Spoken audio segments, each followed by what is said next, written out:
भोजन को अच्छा, मान लीजिए घर में कोई स्वादिष्ट भोजन बना और क्योंकि वो स्वादिष्ट है तो सभी लोगों को नहीं दे करके अपने लिए पहले बचा लिया गया कि हो सकता है भाई लंबा परिवार है मुझे ना मिले। ये भी बहुत बड़ा पाप होता है, कभी ऐसा नहीं करना चाहिए। नहीं मिले तो संतोष कर लो, कोई बात नहीं। पर यदि क्योंकि आप गृहिणी हो, आपका कर्तव्य है आप सबको खिलाकर ही खाओगे।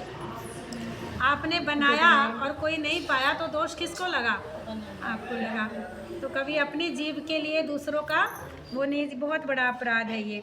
और कहते हैं कि हमेशा मतलब हमेशा सबको भोजन कराकर ही भोजन करना चाहिए। और कहते हैं विष देने वाला, किसी को जहर देने वाला, चुगली करने वाला। अच्छा, चुगली ऐसा दोष है जो सबके अंदर होता है थोड़ा बहुत। कहते हैं चुगली करने वाला, अरे आजकल तो पुरुष भी बहुत अच्छी चुगली कर लेते हैं।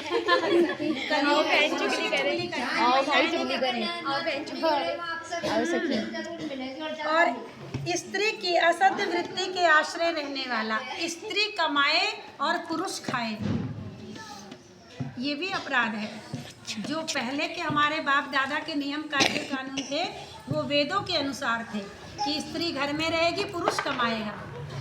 आजकल स्त्री को बराबरी में लाते लाते कितना बड़ा अपराध हो जा रहा है, कोई जान ही नहीं रहा।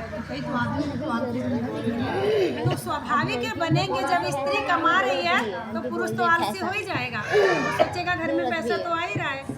पर स्त्री कमाए और उसकी कमाई पुरुष खाए, बहुत बड़ा पाप है, ये नहीं होना चाहिए। और कहते हैं पति की कमाई में यदि नमक रोटी भी मिल रही है तो उससे जीवन यापन करिए। और वेद बार बार एक चीज़ चिल्लाते हैं, क्या?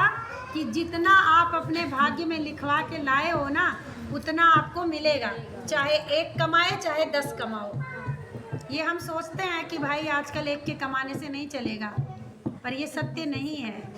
आप तो लिखवा के लाए हो कि इतना इतना हमको मिलना इस जीवन में, तो एक कमाएगा तो उसकी भी कमाई में बरकत होगी। आप स्त्री हो, घर देखो, बच्चे देखो। आजकल क्या हो रहा है, औरत बाहर निकल रही है, बच्चों का संस्कार खत्म हो रहा है, क्योंकि कौन देगा बच्चों को संस्कार जब माँ बाप दोनों कमा रहे हैं, खाई जा रही हैं। और कहते हैं कि ऐसे धन आदि के लोभ के बिना पर्व के अमावस्या आदि पर्वों का, कहते हैं द्विज के घर में आग लगाने वाला, मित्र की हत्या करने वाला और ग्राम पुरोहित तथा मदिरा को बेचने वाला, ये सब रुधिर नाम के नरक में जाते हैं। खून की नदी होती है, उसमें इन सबको डुबा दिया जाता है। इसीलिए कभी भी चुगली नहीं करना चाहिए। किसी की बुराई जो सुन नहीं रहा उसकी बात करने का कोई फायदा नहीं है, आपको अपराध लगेगा, क्योंकि वो तो सुन नहीं रहा है। केवल आप ही सुनो, आप ही कहो। आपको दोष लगा, जिससे कह रहे हो उसको भी बेचारे को लगा। अब आजकल तो मोबाइल चल गया चुगली करने के लिए। जैसे काम खत्म हुआ दीदी बहनी को फोन लग जाता है और दुनिया की बात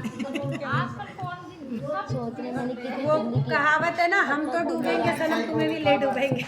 वही वाली लोग वैतरणी नदी में भी जाते हैं और कहते हैं जो लोग